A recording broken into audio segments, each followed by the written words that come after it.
देखो अपन ने 5 चैप्टर कर लिए। 5वां चैप्टर का नाम था अस्थि शारीर। अब स्टार्ट करेंगे चैप्टर 6 संधि शारीर। ठीक है, चैप्टर का 6 का नाम क्या है? संधि, मतलब जो जॉइंट होता है ना उसके बारे में बात करेंगे। लेकिन मैंने यहाँ पे जॉइंट नहीं लिखा क्योंकि अपन आयुर्वेदा के अनुसार पढ़ रहे हैं, तो एग्जाम में क्वेश्चन किसके नाम से आएगा? संधि के ही नाम से आएगा। अगर जॉइंट आया कि टाइप्स ऑफ संधि और नीचे आया क्वेश्चन भाई जॉइंट, तो आप समझ लो इंग्लिश के मॉडर्न के अनुसार पूछ रहा है। ये एक स्पेसिफिक आपको पता होना चाहिए कि आयुर्वेद के अनुसार आंसर लिखना है या मॉडर्न के अनुसार लिखना है या फिर दोनों के अनुसार लिखना है। अगर क्वेश्चन लेंदी आया 20 नंबर का आया 10 नंबर का आया तो दोनों के अनुसार लिख दो। अगर क्वेश्चन 5 नंबर में आया है तो आपको पता होना चाहिए कि आयुर्वेद के अनुसार आंसर लिखना है या मॉडर्न के अनुसार आंसर लिखना है। तो अध्याय 6 स्टार्ट करते हैं। चैप्टर 6 संधि शारीर। अध्याय 6 संधि शारीर। सिलेबस में क्या है? संधि व्याख्या, नंबर में कितने प्रकार की संधि होती हैं और कितनी संधियाँ मानी है, और टाइप्स ऑफ अस्थि संधि, मतलब बोन में कितनी प्रकार की संधियाँ पाई जाती हैं, टाइप्स, वो सब बताइए। सिलेबस में मतलब 1 2 3 पॉइंट है, छोटा सा चैप्टर है। ठीक है, तो हो जाना चाहिए। संधि निरुक्ति देखो, सम प्लस धा प्लस की, इस शब्द इन तीनों से मिलकर, ठीक है, सम प्लस धा। अब मैं आपको एक बात बताऊं, देखो मेरे बारे में कि मुझे ना संस्कृत की जो ग्रामर है वो थोड़ा कम वीक है। मुझे नहीं पता इसमें कौन सा धातु है, कौन सा प्रत्यय है, कौन सा उपसर्ग है, लेकिन इसमें 3 वर्ड है, सम प्लस धा प्लस की। तो इसको मैनेज करना, क्योंकि जब व्याकरण की बात आती है ना तो संस्कृत में नहीं पढ़ा था, संस्कृत मैम पढ़ा रही है, जो संस्कृत की क्लास लग रही है ना इस समय, उसको मैं नहीं पढ़ा रहा। जैसे कि अष्टांग में पढ़ा रहा हूँ, पदार्थ में पढ़ा रहा हूँ, एना में पढ़ा रहा हूँ, ठीक है, फिजियोलॉजी में पढ़ाऊँगा, लेकिन ये संस्कृत समझ से बाहर है थोड़ी, तो थोड़ा इसका मैनेज करना है ना। सम प्लस दा प्लस की, मतलब अब ये आपको याद रखना कि भाई इसमें 3 शब्द हैं, सम प्लस दा प्लस की।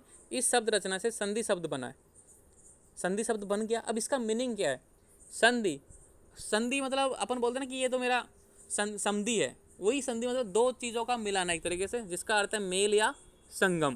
तो मतलब संधि दो राजाओं के बीच में मेल हुआ, संगम हुआ, ठीक है, 2 राज्यों के बीच में दुश्मनी चल रही थी, संधि कर ली दोनों ने, समझौता कर लिया, वो क्या है? एक तरीके से संधि है। परिभाषा क्या है? अस्थि संयोगे स्थानम, चरक शारीर का सूत्र है ये। जिस स्थान पर 2 अंगों का संधान होता है उस स्थान को संधि कहा जाता है। कि जिस स्थान पर 2 वस्तुएं मिलती हैं उसको संधि बोला जाता है। जैसे कि अपने जो अपन बोलते हैं लोकल लैंग्वेज में कि भाई राजस्थान और राजस्थान से जो भी मतलब डिस्ट्रिक्ट के अनुसार बात करते हैं, चलो नहीं राजस्थान के अनुसार ही बात करते हैं, 2 राज्य समवर्ती, उसकी जो सीमा जुड़ी हुई, मतलब एक तरीके से संधि है, बॉर्डर है, जॉइंट है एक तरीके से, भाई ये जॉइंट पॉइंट है। वही है कि भाई जैसे 2 बोन है, ठीक है, 2 बोनों के बीच में कौन सी संधि है? कि भाई चल है कि अचल संधि है, किस तरह की संधि है, जुड़े हुए किस तरीके से जुड़े हुए हैं। जैसे अपनी फीमर बोन है, नीचे से टीबिया और फिबुला से जुड़ी हुई है, तो किस तरह की संधि? चल संधि से जुड़ी है, क्योंकि इसमें मूवमेंट पाई जाती है, गति पाई जाती है, तभी तो अपन चल पाते हैं, पैर को घुटने से मोड़ पाते हैं, क्योंकि चल संधि है। तो संधि की में क्या है कि अस्थि संयोग स्थानम, जिस स्थान पर 2 अंगों का संधान होता है, मिलते हैं, मेल होता है, संगम होता है, उस स्थान को संधि कहा जाता है। आधुनिक मत अनुसार, मॉडर्न के अनुसार क्या बोलते हैं कि जब 2 या 2 से अधिक अस्थियों के सिरे आपस में मिलते हैं, मतलब अस्थियां नहीं, बोन के सिरे आपस में मिलते हैं, उस संयोग को संधि, जॉइंट या आर्टिकुलेशन कहते हैं। आर्टिकुलेशन एक तरीके से संधि को भी बोलते हैं, ठीक है। तो जहाँ पे 2 अस्थियां, जहाँ पे 2 बोन मिलती हैं वो संधि है, सिंपल सी बात है। 2 या 2 से अधिक बोन आप ऐसे भी लिख सकते हो। तो ये होगी परिभाषा। तो मतलब संधि की व्याख्या में क्या आ गया? निरुक्ति आ गई, परिभाषा आ गई और मॉडर्न के अनुसार परिभाषा आ गई। तो ये हो गई संधि व्याख्या कंप्लीट। अब नंबर को थोड़ी देर बाद में मेंशन करेंगे, लास्ट में करेंगे इसको। अब करेंगे क्रिया के अनुसार संधि के प्रकार, टाइप्स ऑफ अस्थि संधि है ना, लेकिन एक क्रिया के अनुसार मतलब किस तरह का कार्य करती है। सिलेबस का एक भी पॉइंट मिस नहीं होगा, आप टेंशन मत लेना, मैं बस जिस तरीके से पढ़ा रहा हूँ उस तरीके से पढ़ते जाना। क्रिया के अनुसार संधि के प्रकार मतलब किस तरह का कर्म करती है, किस तरह का कार्य करती है। जो अपन ने जो जॉइंट बना रहा है, अपन बोलते हैं ना कि अपन ने संधि किया राजा से, जो दुश्मनी राजा था उससे संधि किया, किस तरह की संधि की है? ताकि अपन पानी का आदान प्रदान कर सके या भोजन की व्यवस्था कर सकें एक दूसरे में। तो क्या कार्य कर रही है वो संधि, तो उसके आधार पर टाइप्स किए। तो 2 प्रकार की होती है ये। संदेश तो द्विविध चेष्टान्वंत स्त्रश्च। अब देखो सुश्रुत में, देखो मैंने बताया सुश्रुत की बातें चलती हैं, एनाटोमी में सुश्रुत की बातें चलेंगी, तो ये बात मेंशन रख लो, मेंटली प्रिपेयर कर लो। अगर मैं यहाँ पे मेंशन नहीं करूँ ना तो समझ जाओ कि सुश्रुत का श्लोक है। संदेश तो द्विविध चेष्टान्वंत स्त्रश्च, मतलब संधियाँ 2 प्रकार की होती है। संदेश तो द्विविध यानी 2 प्रकार, चेष्टान्वत और स्त्रीश्च, मतलब चल को ही चेष्टावत बोला है, और दूसरी स्त्रीश्च मतलब स्त्र। तो संदेश तो द्विविध चेष्टावंत स्त्रीश्च, संधियाँ 2 प्रकार की होती हैं, चल और स्थिर। एक तो होती है जिनमें मूवमेंट पाई जाती है, गति पाई जाती है, जैसे अपने शाखाओं में, हाथों में और पैरों में पाई जाती है, क्योंकि हाथों पैरों में मूवमेंट नहीं पाई जाएगी तो अपन किसी चीज़ को लेना देना, चलना दौड़ना उठना बैठना ये काम नहीं कर पाएंगे। तो मूवमेंट किस में पाई जाती है?